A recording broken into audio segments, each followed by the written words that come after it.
Hello tout le monde, j'espère que vous allez bien. Donc on se retrouve, nouvelle vidéo pour faire une explosion board. Donc on va utiliser la collection Mon Essentiel. Donc j'ai choisi C'est Die the Sea, donc le papillon et sûrement les petits cœurs, je sais pas encore. Les die cuts, les autocollants cartonnés. J'ai sorti tout ce que j'avais de cette collection. Donc on a les tampons, le décalcomanie, les époxys en acétate. Alors j'ai choisi un pochoir, mais au final je pense que j'ai plus tamponné, mais au moins il est près de moi. Hop. Ensuite on va le faire avec du papier, c'est le blanc check, donc chèque en blanc. C'est un petit papier qui a un petit côté irisé. Donc si vous le cherchez, vous le trouverez dans les papiers brillants. Pour info aussi, tous les produits que je me sers sont dans la rubrique DIY Inspiration. Généralement, vous avez tout le lendemain de la vidéo et tout est mis sur le site. Donc si vous cherchez un article, vous le trouverez ici. Donc j'ai déjà préparé mes papiers, donc j'en ai utilisé 3. J'ai fait une taille sur 2, donc j'ai commencé par le XL. Après j'ai fait le M et après j'ai le XS. J'ai choisi mes papiers, donc c'est de la collection Mon Essentiel, donc ça vient de ce bloc-ci. Et donc j'ai pris celui-ci, parce que du coup mon support de boîte, ça va être avec du papier uni, parce que les papiers de chez Artemio n'ont qu'un seul sens. Donc j'ai pris celui-ci, mais vraiment juste pour ça. Ça au pire je pourrais peut-être découper pour rajouter sur la boîte. Ce papier-là que j'adore. J'ai pris du papier calque avec des petits pois. Et j'avais envie de faire, mais alors je ne sais pas si ça va être possible, un shaker dans la boîte. Donc ça, je m'en rendrai mieux compte quand j'aurai créé mes boîtes. Pour le couvercle, je ne sais pas encore. Je pense prendre directement un papier... du bloc directement pour qu'il soit directement imprimé. Je sais pas encore. Donc pour rappel, on va faire un petit rappel. Après je vous mettrai en avance rapide parce que ça va être de la déco, tout ça, des découpes. Donc là j'ai mon papier XS. Donc du coup je prends la ligne XS. Je viens faire ma diagonale. Je tourne. Et ainsi de suite.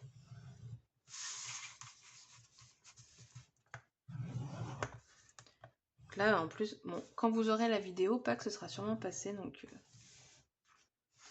voilà. Mais bon, je vous ai déjà fait sur Pâques. Donc, tac. Et donc moi je vais venir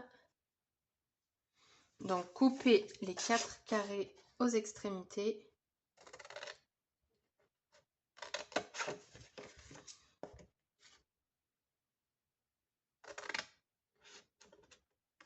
Donc j'ai choisi deux tailles, une taille, oh j'arrive pas à parler.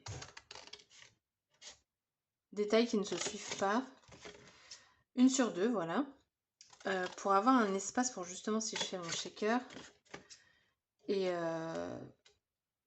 je vais en fait couper à chaque fois, sur les deux du centre, entre guillemets, je veux dire. Les deux plus petites, les 4 côtés. Et sur la plus grande, je vais me servir des gabarits cœurs pour que ça se referme comme ça. Quoique l'autre, je pourrais peut-être faire des petites pochettes. Je sais pas encore. De toute façon, si je fais des pochettes, il faudrait que je coupe en fait dans du papier imprimé. Donc, là j'ai ça, j'ai juste à plier. Je vais faire le reste en avance rapide. Et puis, oui, et donc du coup mon papier imprimé, en fait je vais prendre la mesure du carré ici. Je vais enlever 0,5 pour avoir une bordure. Et comme ça j'aurai mon papier qui sera dessus. Donc du coup je passe en avance rapide et je fais tout de mon côté. Et je vous retrouve à la fin pour vous montrer tout ça.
voilà, j'ai terminé. Alors quand j'ai terminé, là je suis à plus de 48 minutes de vidéo. Mais ça m'a pris en réalité 2 heures. Il faut encore que je diminue, de toute façon ça va être en avance rapide. Donc voilà le rendu final. Donc avec ma boîte ici. Et en fait, une fois que j'ai mis le couvercle, je me suis dit ici, ce que j'aurais dû faire, c'est inverser un papier, le retourner en fait, et y coller après du papier par-dessus. Mais bon, il aurait été plus fin. Mais je pense que ça l'aurait fait quand même. Donc petit regret sur cette boîte, mais franchement, l'intérieur, je le trouve très joli. Enfin, moi en tout cas, j'aime bien. Donc le papillon ici avec le petit calque. Je trouve le rendu sympa de superposer les deux matières. Hop, et du coup l'intérieur. Tadam! Franchement, je suis vraiment contente du résultat. Donc j'ai mon petit shaker que j'ai réussi. Alors dans la vidéo, vous avez pu voir que j'ai changé parce qu'en fait j'avais pris la mesure des carrés ici où j'avais enlevé un tout petit peu de chaque côté. Donc forcément quand j'ai voulu coller, ça n'allait plus.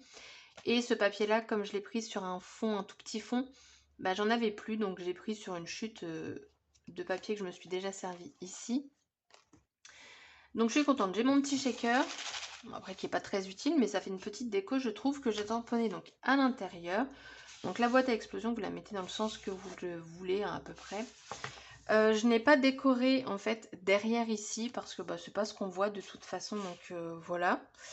Voilà, j'ai utilisé donc tamponnage et die cut. Je me suis pas servi du reste. Tiens d'ailleurs, pourquoi je ne rajouterais pas quelque chose? Alors attendez. Un petit époxy, j'aime bien l'époxy sur les trucs comme ça. Mais je sais pas si j'ai ce qu'il faut.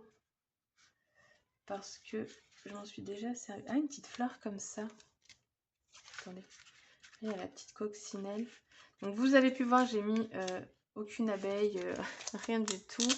Je les mettais de côté. Hop, voilà, on a rajouté un petit truc en plus. Et voilà, donc là j'ai fait mes petites pochettes. Donc j'ai coupé en fait la partie ici que j'ai découpée. Je l'ai coupée en diagonale et puis après j'ai fait ma pochette. Puis j'ai mis des petits éléments comme ça. J'en ai fait que 2. Là j'ai mis un petit tag. Ici, Beautiful Day. J'ai pas tout décoré sur cela. Je me dis pourquoi pas mettre une petite photo. Et ici, c'est pareil. Je crois que j'en ai laissé 2. Ouais, c'est ça. J'ai laissé les 2 ici. Comme ça, si je veux mettre des photos, bah, je pourrais. Et donc, ma petite boîte est terminée. Les tamponnages ici, j'ai rajouté donc les... Ici, ça se voit très très peu parce que j'ai utilisé l'encre bleue, mais qui est assez claire pour ce papier, comme d'ailleurs ici hein, je l'ai fait mais ça se voit très peu et en plus j'ai fait exprès de ne pas appuyer très fort parce que de toute façon une fois que c'est fermé, bah c'est fermé quoi, on n'a plus grand chose à faire. Ça aussi je suis très contente d'avoir fait 1 sur 2 et aussi dans celle de Pâques ce que j'avais fait c'est que déjà j'en avais fait beaucoup plus et j'avais fait 2 fois ce gabarit cœur, ce gabarit cœur. Pour ma part, je vous conseille de le faire que sur le papier qui va être en fait le support de tous les autres. Parce qu'en fait, sur l'autre de Pâques, ça va, du coup, si j'aurais mis sur celui-là, ça va gâcher en fait ici. Et c'est vrai que bah, en le faisant comme ça, je trouve que c'est beaucoup mieux. Donc c'est en faisant qu'on apprend. Hein. Et je pense que je me servirai que du gabarit pour le papier qui est complètement à l'extérieur. Alors ça, c'est toujours... Voilà. Et donc voilà, ma petite boîte. Mais ouais, la prochaine fois, je ferai du papier, je retournerai mon papier tout simplement. Donc voilà, la vidéo est terminée. Désolée, je pense qu'elle va être longue malgré mon montage. J'espère qu'elle vous aura plu. Et n'hésitez pas à commenter, à mettre un petit pouce, à vous abonner. Faites-vous plaisir, ça me fera plaisir. Et sur ce, à bientôt pour une prochaine vidéo. Bye bye!